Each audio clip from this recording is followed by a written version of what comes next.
આંતરરાષ્ટ્રીય નશા વિરોધી દિવસ નિમિત્તે સુરત પોલીસ દ્વારા no drugs in Surat city અભિયાન અંગત ભવ્ય જનજાગૃત રેલીનું આયોજન કરવામાં આવ્યું।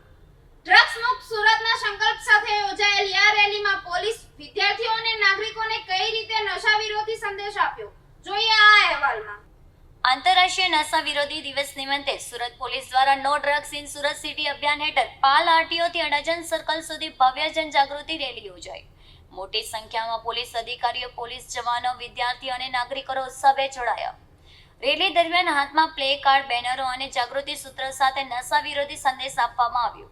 સે નો ટુ ડ્રગ્સ અને no drugs in Surat city સહિતના સંદેશો દ્વારા લોકોને ડ્રગ્સના દૂષણથી દૂર રહેવા અપીલ કરવામાં આવી।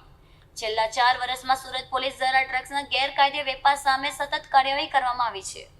ડ્રગ્સના ગુનામાં સંડવાયેલા અનેક આરોપીઓ સામે પાસા સહિતના કડક કાયદાકીય પગલાં ભરવામાં આવ્યા છે। ડ્રગ્સના નેટવર્કને તોડવાની સાથે સુરત પોલીસે વ્યસનગ્રસ્ત યુવાનોને નશાની લતમાંથી મુક્ત કરવા તબીબી અને કાઉન્સિલરના સહયોગથી ડી એડિક્શન અને પુનર્વસનના પ્રયાસો પણ હાથ ધર્યા છે। સુરત પોલીસનો સંકલ્પ સ્પષ્ટ અને ડ્રગ્સના વેપારીઓ સામે કડક કાર્યવાહી યથાવત રહેશે।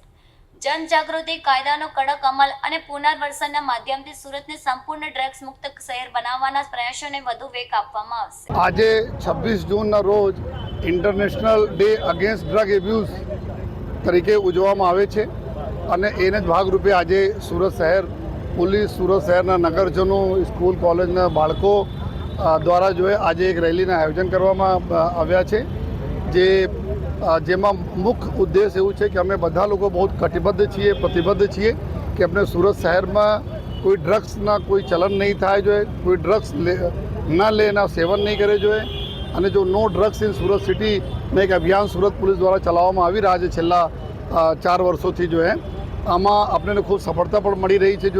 ઘણા બધા મોટા મોટા ડ્રગ કાર્ટલ હતા એને તોડવામાં સફળતા મળી, ડ્રગ પેડલર્સ પકડાયા અને આ વખતે 1-2 વર્ષ પહેલાં કરતાં અત્યારે 4 ગુના આ લોકો ઉપર વધારે 20 વધી છે। એના પ્રોપર્ટી વગેરે જપ્ત કરવાના, એના પ્રોપર્ટી ઇલીગલ પ્રોપર્ટી બનાવ્યા હોય તેના નિયમાનુસાર કાર્યવાહી કરીને ડિમોલિશન કરવાના, આ બધી કાર્યવાહી, સખત કાર્યવાહી પોલીસ તંત્ર તરફથી કરવામાં આવી રહ્યા છે। પરંતુ અમે એટલો જ સહયોગ પ્રજાજનોનો જોઈએ, અમારા મીડિયાના મિત્રોનો જોઈએ, કારણ કે કે એક અવેરનેસની બી જરૂરી છે કે એના ઉપયોગથી શું નુકસાન થાય છે, શરીર કેવી રીતે ખતમ થઈ જાય છે, પરિવાર પર કેવી રીતે સોશિયલ સ્ટિગ્મા લાગે છે, એના બી અમે લોકો અવેરનેસ કરીએ છીએ અને સાથોસાથ એક્શન અને એના પછી રિહેબ કરવાના, આમાં ફસાય છે એના કેવી રીતે બહાર લાવી એના બી અમારા એસઓજીને એક ટીમ રિહેબના કામ અહીંયાના ઘણા બધા ડૉક્ટર્સ અને રિહેબ સેન્ટર સાથે મળીને કરી રહી છે અને અમે લોકો એકદમ કટિબદ્ધ છીએ કે આવનાર દિવસોમાં ઓર કડકાઈથી એના ઉપર અમે લોકો એક્શન લેતા રહીશ અને ફરીથી જેટલા લોકો અમારા આજ રેલીમાં સહભાગી થયા એ તમામ લોકોનો અમે ખૂબ ખૂબ આભાર માનીએ છીએ। Thank you. જય હિન્દ, જય ભારત। સાહેબ, જે રીતે ડ્રગ્સ સાથે વ્યક્તિઓ સંકળાયેલા હોય એ લોકોને કઈ રીતના નાબૂદ કરવામાં આવ્યું છે અને અત્યાર સુધી કેટલા લોકોને ડ્રગ્સમાંથી બહાર કાઢવામાં આવ્યું? અત્યારે આપ જો તો ગુજરાત સરકાર તરફથી એક ANTF અલગથી એક ફોર્સ પણ બનાવવામાં આવેલી છે, એન્ટી નાર્કોટિક્સ ટાસ્ક ફોર્સ, અને સરકારશ્રી આ બાબતમાં બહુ જ્યાદા ગંભીર બી છે, ચિંતિત છે અને એકદમ કડક એક્શન લેવા માટે તમામ પ્રકારના સૂચનાઓ પણ છે।